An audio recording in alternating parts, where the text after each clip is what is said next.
동식아, 아줌마야, 얼굴이라도 잠깐 볼 수 있겠니? 전화 너머로 들려온 목소리는 전 여친 수진이의 엄마, 혜숙 아줌마였다. 네, 아줌마.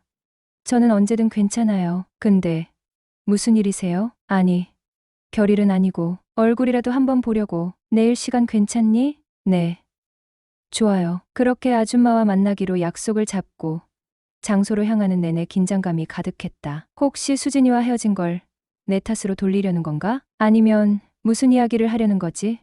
수많은 생각이 머릿속을 스쳐갔다. 약속 장소에 도착했을 때 평소와는 다르게 한껏 차려입고 나온 아줌마의 모습에 깜짝 놀랐다. 안녕하세요, 아줌마. 멋쩍게 인사를 나누고 아줌마가 몰고 온 제네시스 차의 조수석에 올라탔다. 차 안엔 어색한 공기가 가득했다. 수진이와 헤어진 지 겨우 일주일. 아직 이별의 아픔이 가시지도 않은 상태에서 전 여친의 엄마와 단둘이 만난다는 게 익숙할 리 없었다. 조수석에 앉아 슬쩍슬쩍 아줌마의 표정을 살피던 나는 속으로 생각했다. 내가 바람나서 헤어진 것도 아닌데 왜 이렇게 긴장하지? 숨을 깊게 내쉬었다. 몇 번을 그렇게 숨을 고르자 아줌마가 먼저 입을 열었다. 너 긴장 많이 했구나. 왜? 내가 수진이랑 다시 만나라고 할까봐? 아니요. 그냥 무슨 말씀을 하실지 궁금해서요. 대충 얼버무리며 아줌마의 눈치를 봤다. 한참 차를 몰던 아줌마는 한강이 예려다 보이는 조용한 카페 주차장에 차를 세웠다. 내려. 여기서 커피나 한잔하자. 괜히 주위를 두리번거리며 아줌마 뒤를 따랐다. 뭐해? 빨리 안 따라오고. 너 지금 도살장에 끌려가는 사람 같아. 아줌마가 내 팔을 끌어당기며 나란히 카페 안으로 들어섰다. 사람 인연이라는 게 참 쉽지 않더라. 아줌마는 커피를 홀짝이며 조용히 말을 이어갔다. 쉽게 떠나기도 하고 또 다른 인연이 쉽게 찾아오기도 하고 수진이와 헤어진 문제에 대해선 더 묻지 않겠다며 대신 가끔 연락하며 지내자는 말로 대화를 마무리했다. 1시간쯤 이런저런 이야기를 나누다 카페를 나서는데 아줌마가 갑자기 물었다. 배 안 고프니? 너희 집 가서 밥 차려줄까? 순간 귀를 의심했다. 저희 집이요? 응. 너 얼마 전에 원룸 구했다며. 동식이가 어떻게 살고 있나 궁금하기도 하고. 아줌마가 마지막으로 동식이 밥 한번 차려주고 싶어서. 마지막이라는 단어가 묘하게 가슴을 울렸다. 결국 근처 마트에서 장을 보고 집으로 향했다. 동식아, 넌 TV나 보고 있어. 아줌마가 금방 차려줄게. 아줌마가 주방에서 분주히 움직이는 모습을 바라보며 어쩐지 마음 한구석이 따뜻해졌다. 저녁 밥상은 술자리로 자연스럽게 이어졌다. 아줌마, 오늘따라 더 예뻐 보이세요. 내가 먼저 말을 꺼냈다. 살짝 알딸딸한 기분이었지만 거짓말은 아니었다. 그녀는 오늘 평소보다 훨씬 화사해 보였다. 정말 그렇게 보여? 사실 동식이 만난다고 신경 좀 썼지 뭐야. 혜숙 아줌마는 살짝 웃으며 소주잔을 채웠다. 얼굴에는 장난기 어린 미소가 감돌았지만 눈에는 어딘가 진지함이 서려 있었다. 그나저나 동식이 앞으로 어쩌냐? 원룸까지 얻었는데 혼자 지내면 외로워서 어떡하니? 아줌마가 한숨을 내쉬며 내 눈을 바라봤다. 그럼 아줌마가 자주 놀러와 주시면 되잖아요. 아니면 나는 말을 잠시 멈추며 웃음을 참았다. 아줌마가 제 애인이라도 해주시든가요. 아줌마는 크게 웃음을 터뜨렸다. 얘가 참 아줌마 앞에서 못하는 소리가 없네. 징그러워 죽겠네. 정말. 그녀는 말은 그렇게 했지만 얼굴이 약간 붉어진 게 느껴졌다. 진짜 농담이에요. 그런데 아줌마 같은 분이랑 있으면 절대 외롭진 않을 것 같아요. 나는 잔을 들고 그녀와 눈을 맞추며 말했다. 그녀의 눈빛이 흔들리는 것을 느낄 수 있었다. 술이 몇 잔씩 오가자 어색했던 분위기는 어느새 따뜻한 기운으로 바뀌었다. 그녀는 평소보다 훨씬 편안하고 자연스러워 보였다. 동식아, 너 수진이랑 오래 못 간 건 정말 아쉽다. 아줌마, 그건 그냥 서로 인연이 아니었던 거죠. 저도 이제 괜찮아요. 그녀가 살짝 안심한 듯 고개를 끄덕였다. 근데 동식아, 내가 오늘 너를 만나러 온 이유가 뭐라고 생각해? 그녀는 갑자기 진지해졌다. 그냥 보고 싶어서요? 나는 농담처럼 대답했지만 그녀의 얼굴이 생각보다 진지해서 순간 당황했다. 맞아, 보고 싶었어. 수진이랑은 관계가 끝났지만 너는 나랑은 다르잖아. 너랑은 계속 연락하고 지내고 싶어서. 그녀는 조용히 말을 이었다. 아줌마, 뭐라 대답해야 할지 몰랐다. 그녀의 솔직한 말이 어딘가 낯설지만 따뜻하게 느껴졌다. 우리 오늘만큼은 과거 얘기 그만하고 그냥 지금 이 순간만 생각하자. 어때? 아줌마가 제안했다. 나는 잔을 들어 그녀의 제안에 동의했다. 좋아요. 오늘은 그냥 저희 둘만의 시간이네요. 나는 그녀를 바라보며 진심을 담아 말했다. 술 기운이 오르면서 그녀의 모습이 점점 다르게 보이기 시작했다. 평소에는 보이지 않던 그녀의 부드러운 미소, 섬세한 손짓, 그리고 나를 바라보는 눈빛이 이상하게 따뜻하게 느껴졌다. 아줌마, 오늘 정말 예뻐요. 이런 말 좀 이상할 수도 있는데 정말로요. 나는 다시 한번 솔직하게 말했다. 그래 보여? 그녀는 웃으면서 고개를 살짝 굴렸다. 얼굴은 이미 술기운으로 굵게 물들어 있었다. 동식아, 사실 나도 너랑 이렇게 얘기 나누는 게 너무 좋아. 술이 몇 병이나 비워졌을까? 어느새 우리는 서로의 얼굴을 가까이 마주보고 있었다. 그녀는 나를 바라보며 말했다. 동식아, 오늘 너랑 이렇게 이야기 나누고 웃고 마시는 게 정말 좋다. 그런데 말이야. 그녀가 말을 멈췄다. 네? 무슨 말씀이시죠? 나는 조용히 물었다. 동식아, 나 술이 너무 취했는데 집에 들어가기 힘들 것 같아. 어쩌면 좋니? 안녕하세요. 저는 올해 32살의 미혼남입니다. 같은 회사에서 일하던 동기의 소개로 현재의 여자친구를 만나게 되었죠. 저는 화목한 가정에서 자라며 활발하고 긍정적인 성격을 가지고 있습니다. 주위에서 저에 대해 인물 좋다는 얘기도 자주 듣고 늘 웃음을 잃지 않으며 밝은 성격 덕분에 사람들에게 좋은 인상을 주곤 합니다. 제 여자친구는 그런 저의 밝은 모습 때문에 첫 만남에서부터 호감을 느꼈다고 하더군요. 그 후 몇 번의 데이트를 통해 우리는 자연스럽게 사귀게 되었습니다. 여자친구는 아버지가 일찍 돌아가시고 어머니와 단둘이 살고 있는 외동딸입니다. 경제적으로는 아버지 덕분에 큰 어려움은 없었지만 어머니는 독실한 기독교 신자이셨고 그로 인해 매우 엄격하게 딸을 키우셨습니다. 여느 부모님처럼 밤 10시 통금은 물론 외박은 절대 금지였고 회사에 다니기 시작한 후에도 사내 회식 같은 경우 늦게까지 하지 못할 정도로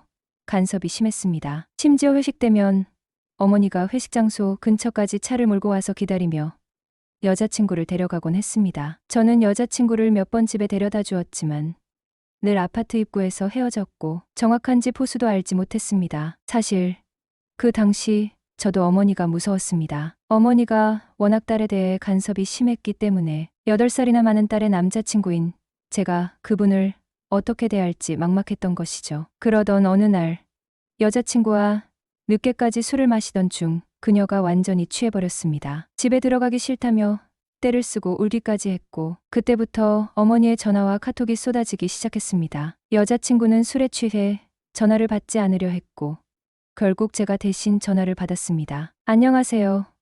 저 수진이 친구 김동식이라고 합니다. 지금 수진이가 술이 많이 취해서 통화가 어려운 상태입니다. 그랬더니 어머니는 다짜고짜 지금 당장 딸을 집으로 데리고 오라고 하셨습니다. 저는 예의상 최대한 공손히 대하며 만취한 여자친구를 업고 집으로 갔습니다. 전화에서는 화가 많이 나신 것 같았지만 막상 집에 도착해 딸을 방에 눕히고 나니 많이 누그러지셨습니다. 어머니는 저와 단둘이 앉아 관계를 물어보셨고 저는 여자친구와 사귀고 있다는 사실을 솔직하게 말씀드렸습니다. 다행히 헤어지라는 말씀은 없으셨고 대신 딸을 일찍 보내달라는 당부만 하셨죠. 그 이후 어머니와의 관계가 점차 변화하기 시작했습니다. 어머니는 주말마다 함께 교회에 가자고 제안하셨고 우리는 주말마다 여자친구와 함께 어머니와 교회를 다니게 되었습니다. 예배 후에는 함께 점심을 먹고 여자친구 집에서 놀다가 저녁을 먹고 헤어지곤 했습니다. 또한 어머니는 여자친구와 관련된 일이라면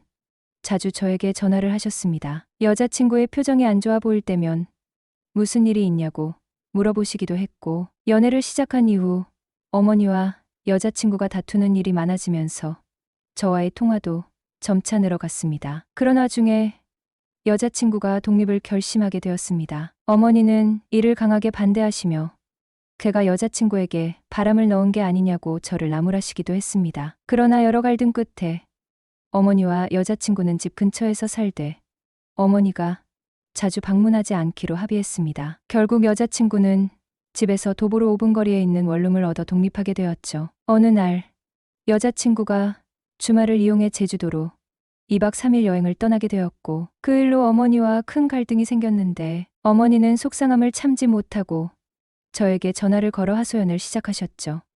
동식아, 나 요즘 많이 힘드네. 품 안에 자식이라고 막상 수진이가 나가 살고 집에도 잘 안 오고 그러니깐 허전하면서 외롭기도 하고 나 어떡하면 좋니? 그 말을 들은 저는 아줌마의 마음을 이해하려고 애썼고 조금씩 위로의 말을 건넸습니다. 아줌마 처음이라 그러실 거예요. 나중에 멀리 시집이라도 가면 어쩌시려고 그러세요? 지금부터라도 조금씩 적응해 가셔야죠. 그리고 수진이한테만 너무 의존하지 마시고 취미생활도 가지고 남자친구도 좀 사귀고 그러세요? 남자친구, 내가? 뭐 어때서요? 요즘은 60대들도 다들 연애하고 다니는데. 말이야 쉽지. 난 그렇게 못하겠더라. 그렇게 대화를 나누던 중 저는 아줌마에게 그럼 혼자 있기 그럼 저한테 연락하세요. 말동무든 술친구든 뭐든 해드릴 테니 라고 말했습니다. 정말? 동식이가 내 딸보다 낫네. 그래 라며 아줌마는 웃었고 그 말이 저에게는 또 다른 의미로 다가왔습니다. 아줌마가 제게 느끼는 고마움과 의존이 점차 커져가는 것을 느끼며 그 관계는 자연스럽게 가까워졌습니다. 이후로 우리는 자주 만나게 되었습니다. 아줌마가 외로워지실 때마다 저에게 연락을 주셨고 저는 그녀의 말동무가 되어 주었고 가끔은 술 한 잔도 함께하며 시간을 보냈습니다. 처음에는 단순히 위로의 차원에서 만났지만 점점 더 그녀와의 만남이 자연스러워지고 서로에게 점점 더 의지하는 사이가 되었죠. 아줌마는 이제 저에게 진심으로 마음을 열었고 그동안 속으로 눌러두었던 감정들을 저에게 털어놓으며 함께 시간을 보내는 일이 많아졌습니다. 공교롭게도 혜숙 아줌마와는 점점 더 가까워졌지만 여자친구와의 갈등은 점차 심해졌습니다. 자주 다투던 우리는 결국 시간을 두기로 결심하고 한 달 동안 서로 연락을 하지 않기로 했죠. 그 시간 동안 저는 여자친구의 성격과 사고방식을 조금 더 깊이 이해하려 애썼습니다. 하지만 그런 노력에도 불구하고 어느 날 저는 우연히 그녀의 핸드폰을 보게 되었습니다. 그리고 그 안에서 충격적인 메시지를 발견했죠. 그것은 동네 카페 사장과의 대화였고 그들은 남자친구와 잘 해결했냐? 언제 또 술 한잔 해야지라며 친근하게 대화를 나누고 있었습니다. 더 충격적인 것은 제가 꺼려했던 대화들까지 서슴없 나누며 웃고 있었던 그들의 모습이었습니다. 그 메시지를 보고 난 후 저는 여자친구에게 다가가 물었습니다. 이게 뭐냐? 라고 말이죠. 알고 보니 우리가 싸울 때마다 그 사장님한테 연애 상담을 받고 연락을 끊고 있는 동안 서너 번 만나서 술을 마셨더군요. 그때 저는 그동안 몰랐던 사실을 알게 되었고 그 사실에 큰 충격을 받았습니다. 카페 사장과 깊은 사이가 되어버린 그녀를 보며 마음속에서 분노와 실망이 밀려왔습니다. 그날 우리는 다시 큰 싸움을 벌였고 결국 우리의 관계는 끝을 맞이하게 되었습니다.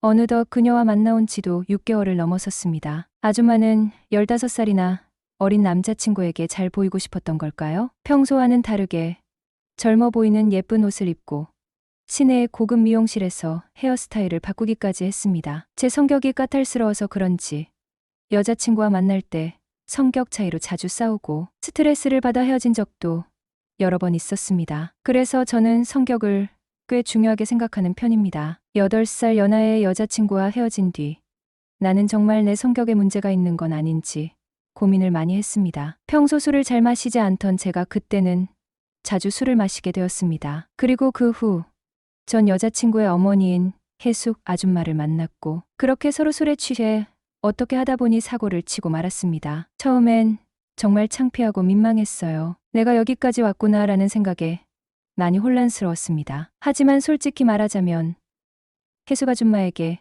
이성적인 호감을 갖고 있었던 것도 사실입니다. 그녀는 참 편안하게 다가오는 사람이었고 유연한 성격이 저와 잘 맞았습니다. 술 기운의 용기를 내게 된 거죠. 그날 이후로 우리는 종종 연락을 주고받으며 만나기 시작했고 점점 더 가까워지게 되었습니다. 서로 외로움도 느꼈고 함께 있으면 즐거웠기 때문에 더 자주 만났고 시간이 갈수록 서로를 더 잘 알게 되었습니다. 그렇게 우리는 자연스럽게 연인처럼 지내게 되었습니다. 지금 15살 연상인 혜수. 아줌마와의 관계에 대해 고민이 많습니다. 나이 차이도 있고 또 여러 가지 복잡한 감정들이 얽혀 있지만 함께 있을 때 느끼는 즐거움과 편안함이 커져가고 있다는 걸 부인할 수 없습니다. 이 감정이 어디로 갈지 모르겠지만 지금은 그저 함께 있는 순간들이 소중하고 서로를 더 알아가는 시간이 중요하다고 생각합니다. 사랑은 나이에 상관없이 마음이 통할 때 이루어진다.